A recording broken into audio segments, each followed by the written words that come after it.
Hey there. Subscribe to my channel. And also press this bell icon.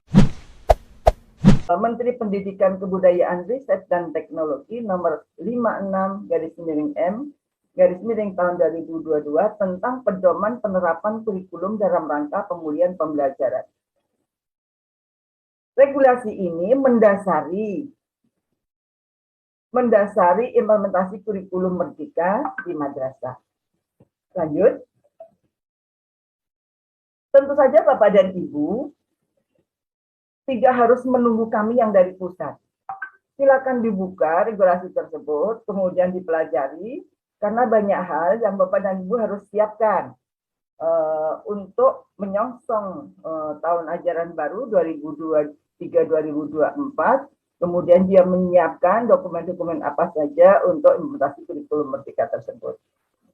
Pertimbangan yang pertama adalah kurikulum merdeka itu ditetapkan oleh Kementerian Pendidikan, Kebudayaan, Riset dan Teknologi, sehingga kalau misalnya terkesan mereka sudah berlari, tidak apa-apa. Kita pun akan mengikuti. Kemudian pengembangan implementasi kurikulum merdeka pada madrasah diatur oleh Kementerian Agama dengan dilakukan adaptasi sesuai dengan pengembangan kekhasan nilai-nilai madrasah dan juga kebutuhan pembelajaran di madrasah. Oleh sebab itu, nanti di dalam regulasi keputusan Menteri Pendidikan Kebudayaan Riset dan Teknologi nomor 262 hanya akan Bapak dan Ibu jumpai untuk mapel selain pendidikan agama dan bahasa Arab. Karena pendidikan agama dan bahasa Arab itu menjadi kewenangan Kementerian Agama. Selain pelajaran itu, Bapak dan Ibu bisa menjumpai secara lengkap di sana. Nah, oleh sebab itu, walaupun di sana ada pendidikan agama, entahlah dia itu Islam, Kristen, Katolik, Hindu, Buddha, tetapi tentu saja kedalamannya berbeda. Di madrasah adalah sekolah yang berdiri khas Islam, ya, sehingga untuk mapel-mapel agama tentu saja dia lebih detail disampaikan, lebih dalam, lebih luas. Jika hanya mengacu pada keputusan Menteri Kebudayaan Riset dan Teknologi tersebut, tentu saja akan dirasa kurang mantap, sehingga perlu dimantapkan. Kementerian Agama menyusun regulasi tersebut di dalam untuk implementasi kurikulumnya di KMA atau Keputusan Menteri Agama nomor 347 tahun 2022. Lanjut. Dengan pertimbangan tersebut yang tadi sudah saya sampaikan, karena konsep kurikulum merdeka itu adalah penyederhanaan kurikulum, memberi ruang kreasi kepada siapa ini? Tentu saja kepada guru dan kepada peserta didik. Kemudian juga fleksibilitas satuan pendidikan di dalam mengelola pembelajaran.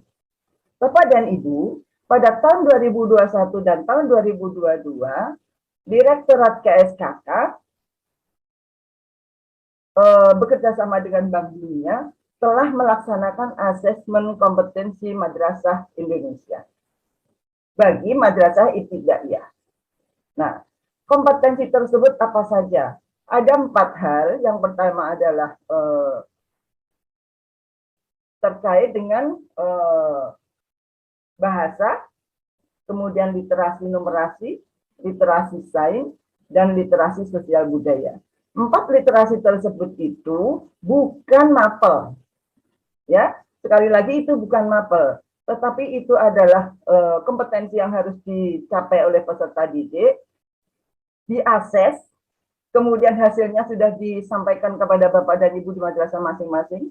Saya yakin tentu saja Bapak dan Ibu sudah menerimanya, bahwa hasilnya seperti itu, di mana posisi peserta didik itu dalam level-level bisa Bapak gunakan menjadi acuan untuk melaksanakan pembelajaran. Misalnya peserta didik itu ada di level perlu pendampingan, kemudian cakap, terampil, dan yang terakhir adalah perlu ruang kreasi. Mengapa demikian?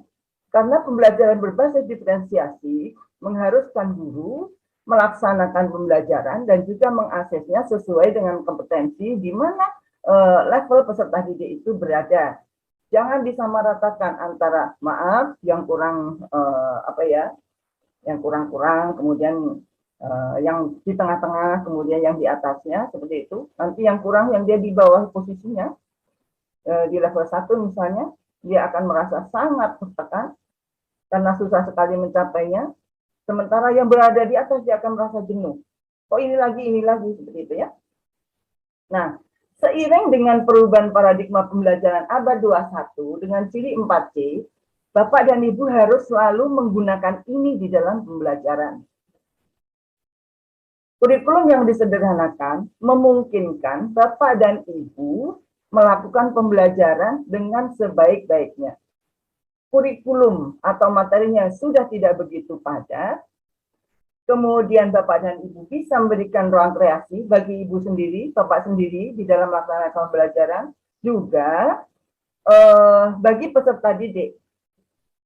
Nah, keterampilan atau kecakapan abad 21, di mana C yang pertama, kita mengenalnya 4C ya,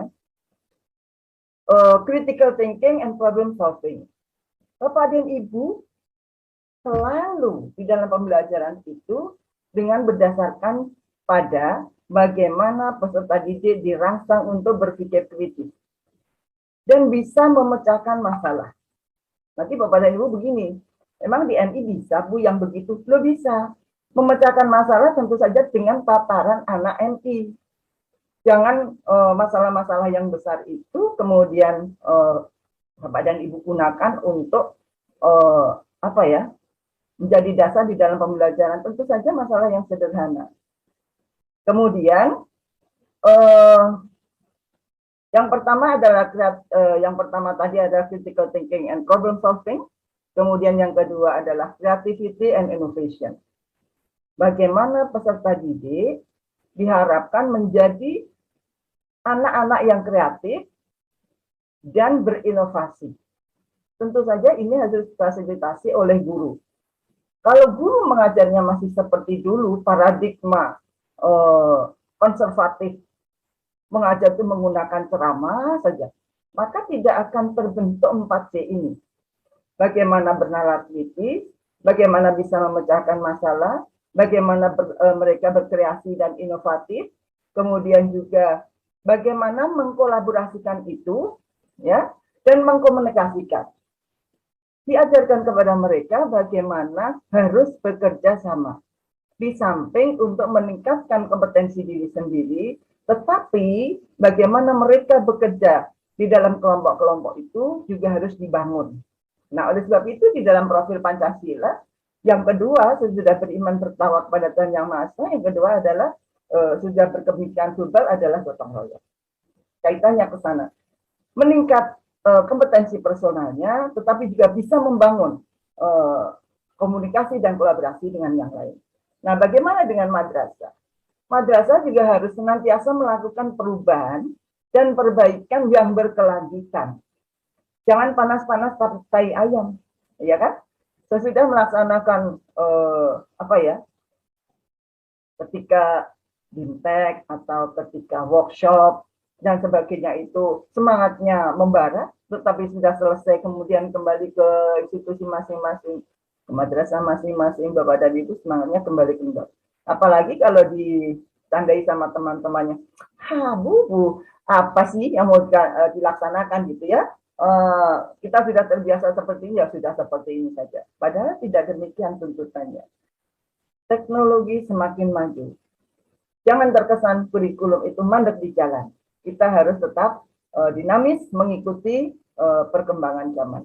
Tentu saja dengan trik-trik dan kiat-kiat agar penanaman nilai itu tetap bisa terlaksana dengan baik.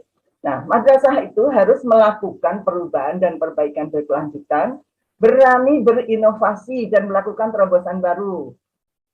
Dengan caranya sendiri-sendiri, kemudian juga dengan hal yang sederhana sekalipun, tetapi itu memberikan manfaat. Nah, bagaimana memanfaatkan teknologi informasi secara maksimal untuk meningkatkan mutu layanan kepada seluruh warga madrasah. Jadi jangan hanya untuk WA-an, kemudian jangan hanya untuk membuka YouTube terkait dengan lagu-lagu. Tidak, gunakanlah teknologi yang ada, yang saat ini kita pegang, kita bisa memanfaatkannya dengan baik dan semaksimal mungkin. Oke, lanjut. Kebijakan implementasi kurikulum di madrasah. Nah, Bapak dan Ibu, karena masa transisi, masa peralihan, madrasah itu masih dapat memilih. Pilihan-pilihan ini penting dalam rangka menjembatani Bapak dan Ibu yang masih kurang siap, gitu ya, masih gamang-gamang dan sebagainya. Tapi diharapkan nanti semuanya harus siap untuk implementasi kurikulum di 2024.